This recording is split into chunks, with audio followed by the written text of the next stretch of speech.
Feeling okay, sir? Just like new. How about you, Dak? I feel like I could take on the whole Empire myself. Really?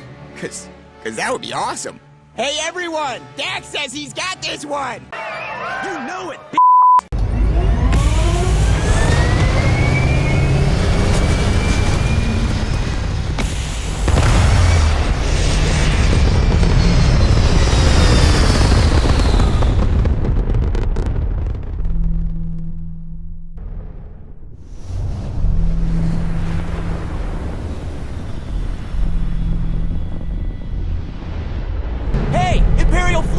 Get ready to suck some dak!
What's up, shipbuilders? I honestly can't believe I'm making this video.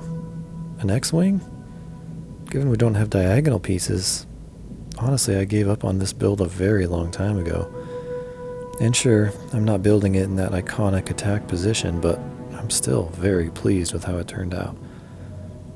Now, you know by now in all of my builds, I use the best parts that fit the aesthetic of the ship. And by the best, I mean truly the best. Check out my deep dive videos on ship parts and stats to go really deep. And I'll give a quick overview before we dive into this build. But suffice to say, you'll need to be at least character level 60 and have invested heavily into your tech skill tree in order to build and fly this ship. If you aren't that high of a level, don't worry. You can swap in other parts and still maintain the look of this ship. You'll just get lower performance, but can still use the same structural pieces. Now, on this ship, due to its thin profile and the need to keep overall mass to a minimum, with so many various structural pieces, we're opting for the 104DS Mag Inertial Reactor. This is a Class B reactor, meaning we're limited to Class B parts elsewhere, but that isn't actually a hindrance, as we can still get top-tier parts for all of our ship systems, plus it gives us 39 power points, just one shy of the max 40. For the Grav drive, the R4000 Alpha Grav drive gives us 28 light years of range, which is all we need to go to any star system, and it keeps our mass to a minimum with my top astrodynamic skill. For the shield, we're using the Vanguard Bulwark shield. Top 3 shield in the game because it performs so well across all the specs that matter for a shield. Shield health, regen rate, and mass. Now if I could make it fit the aesthetic, I'd go with the 28T Defender as it performs just slightly better, but for this ship the Bulwark shield just fits better, approximating our droid friend in the back seat. For the engines, I wanted that Class A top speed, and ended up fitting the fastest engines in the entire game, the White Dwarf 3015s. You put Samco on your crew to boost them even further, and you'll be able to outfly anyone who comes against you. And for the weapons, I'm going with one of the best loadouts in the entire game. 2 top-performing particle beams, the Vanguard Obliterators and the PBO 175s. I went with the PBOs over the Exterminator 95 MEVs because you can equip 4 PBOs, 1 for each wing, whereas you can only equip 3 of the Exterminators. So, even though the Exterminators are technically slightly better, symmetry sometimes wins out in the end. And for the final slot, the Vanguard Hellfires. Now, these are ballistic weapons, but what they lack in damage to enemy shields, they more than make up in hull damage. It frankly isn't fair how quickly they shred an enemy's hull. Again, I have a deep dive video on all these ship parts, so trust me when I say this is one of the best combat ships you can build. And then a quick aside before we jump into the detailed build, there are specific parts you'll need to shop for to complete this build. You want to go to HopeTown on Polvo and get 2 of the HopeTech HAB cross braces, and then go to Stroud-Eklund Staryard in the Helion system. I like to go here to get my reactor, shield, and weapons, all the high-end expensive pieces. And finally, go to New Homestead on Titan and pick up 2 of the NG-20 landing gear. Now, into the detailed build. As always, I broke the ship apart into its layers. We'll use that as a guide, but we will rebuild it piece by piece, starting with the landing bay. We'll get this 120 LD Deimos landing bay, and you get on the ship from the rear. Right behind that, you can see I don't have my N20 landing gear because I have to buy that. I can't buy that at my Outpost Landing Pad. I have to get it at New Homestead on Titan, so I'm just going to grab it from our model here. But then right behind the landing gear are all these structural pieces, these Nova cowlings. The middle variant flipped upside down. These actually weigh quite a bit, 8 mass, and you'll see I've got a lot of them, so they add up quick, which is one of the reasons I don't have much cargo space on this ship. Let's go grab that next NG-20 landing gear and just bring that over. You'll see this is kind of the middle variant as well. And then in front of that is actually another one of these Nova cowlings.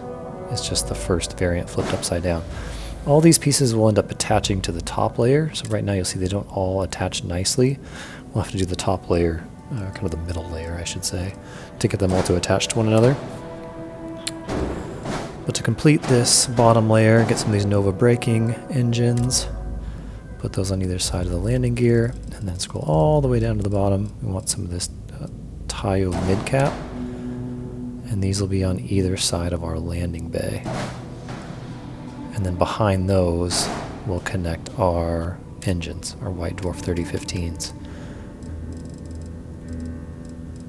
So again, we're kind of just laying these out right now. These will all end up connecting together with that middle layer once we get that in.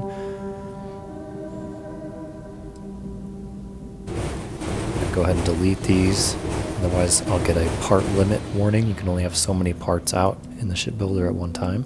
Now let's build that middle layer. So just copy and flip, change the variant. Now you'll see these will connect. And then behind that Nova cowling is our first HAB, a 2x1. We want the Tayo 2x1. We want the top A version because it's got kind of rounded, smooth sides. The B version, let's select all those and connect them. See, now we're getting to these connected. The A version doesn't have side connectors, the B version does on that HAB. Now behind the HAB, we're hiding our fuel tanks. It's 500T fuel tank. Not a ton of fuel, but if you have a high skill, you don't need a ton of fuel. And then behind that, we're going to have another HAB, this time the B version, because we need these side connectors. I'm actually going to bring this over here and start connecting all these. So let's grab all those. And same thing, we'll grab our landing bay. So the landing bay will come right into that HAB, just like that.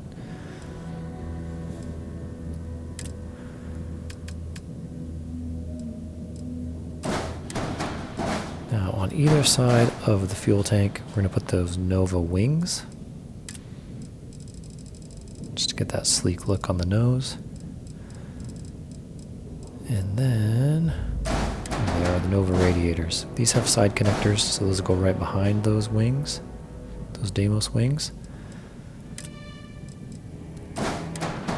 And the actual Nova wing part on either side of those. Get us kind of that tapered, slim look on the wings of the X-Wing here. Now grab some of these Nova bracers. This is what's going to connect these Tayo midcaps. Some lightweight parts there. And then in the back, we'll grab our reactor, the 104DS.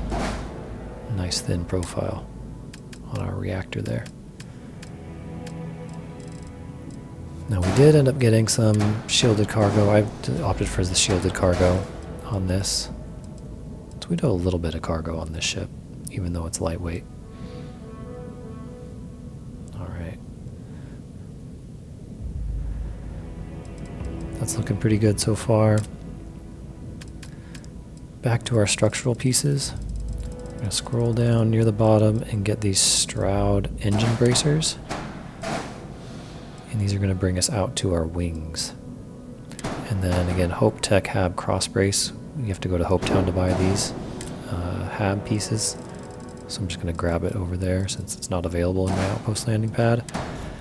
And then just so we don't have exposed connectors, we're going to put a Nova thruster on the end of that.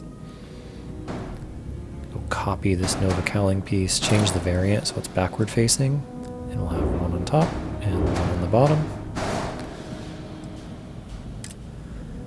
Back to our structural pieces.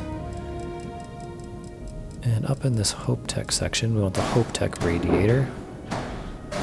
Again, one on the top, one on the bottom. In front of those, the HopeTech pipes. Copy that. Top. And then to complete this, the Nova weapon mounts. So copy that, push it down. Pretty simple on those wings. And it's just going to be the same thing on the other side. So I'm going to duplicate, bring it over. I got to come over here and grab that HopeTech HAB cross brace. Copy this Nova thruster away and flip it. But then all the other pieces, because they don't need to be flipped, I can just select copy, select all, copy. Gotta get that stuff out of our way.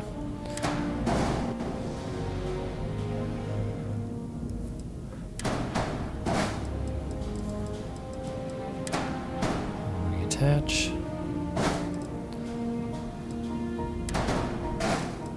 There we go. Nearly there.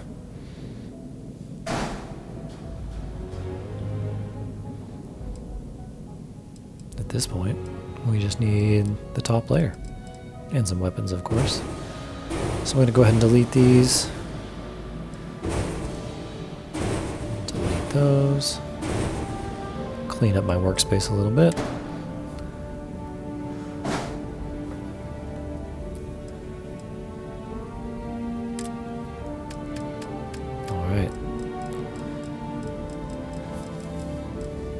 Now to come into the cockpit, we're going to want to get this TIO top piece. We need the B variant to have the side connectors.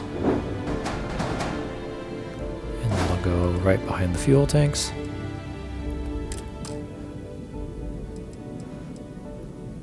I'm just going to go ahead and copy these Nova engines here, and copy and flip, rather than search for them in the structural tab. And I can copy these TIO midcaps too, flip these a few times.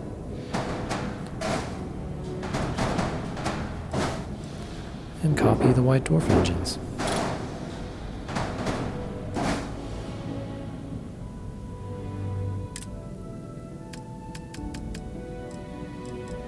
Now we're going to want some of these Deimos spines just to complete the look. Copy and then flip the variant to be backwards facing. Mount it on top of the engines and then just copy them and bring them over to the other side.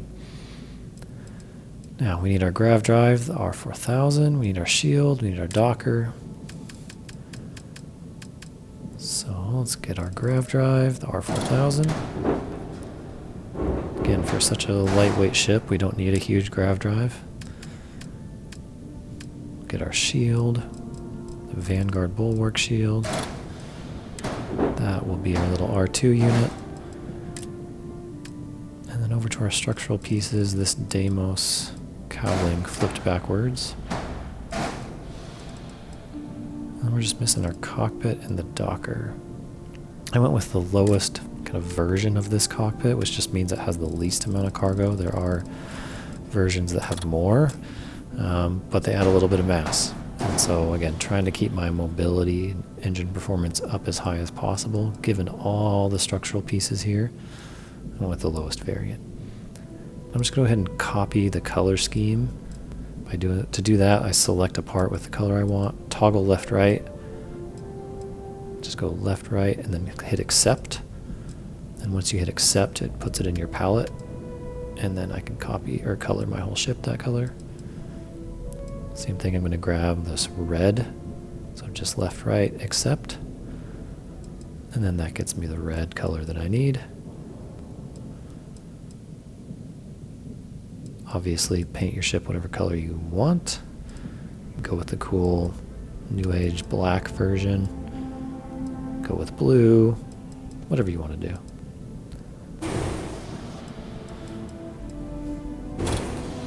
Alright, now I think we're just missing our weapons. And potentially that'll get us our crew slots up that we need. So let's go grab our weapons, the Vanguard, Obliterator, Autoprojectors. Scroll down, and we want the Hellfire autocannons.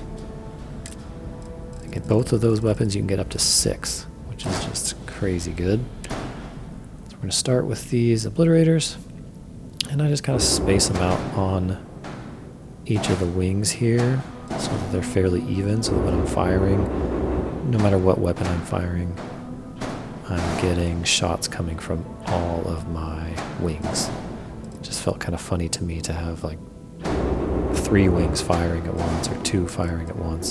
So just trying to space them out. And make sure you put all 6 on your ship. Even if you can't fully power them, which you won't be able to, you will start with a full magazine. And so you can use that full magazine up before you actually have to reload. And that's what makes all these auto weapons so powerful, is most of the time you will destroy ships, multiple ships, before you even need to reload.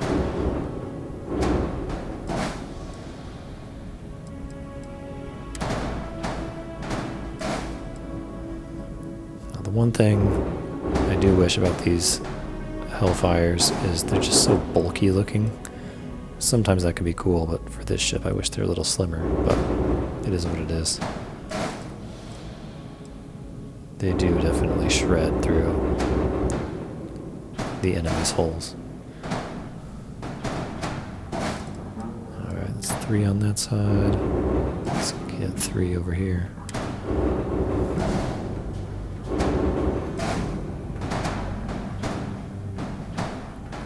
Why it doesn't want to connect. There it goes. Let's assign those weapons, and I'm missing a docker, so let's get our docker on.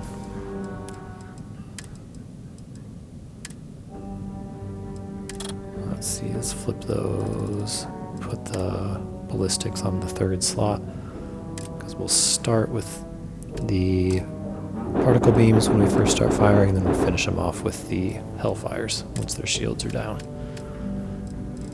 Let's grab our docker.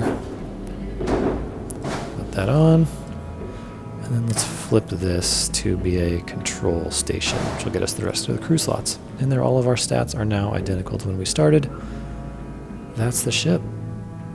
Again, didn't think this was possible, but couldn't be more pleased with how it turned out. I hope you enjoy this one. When I fly it, it just brings a smile to my face. And until next time, keep building.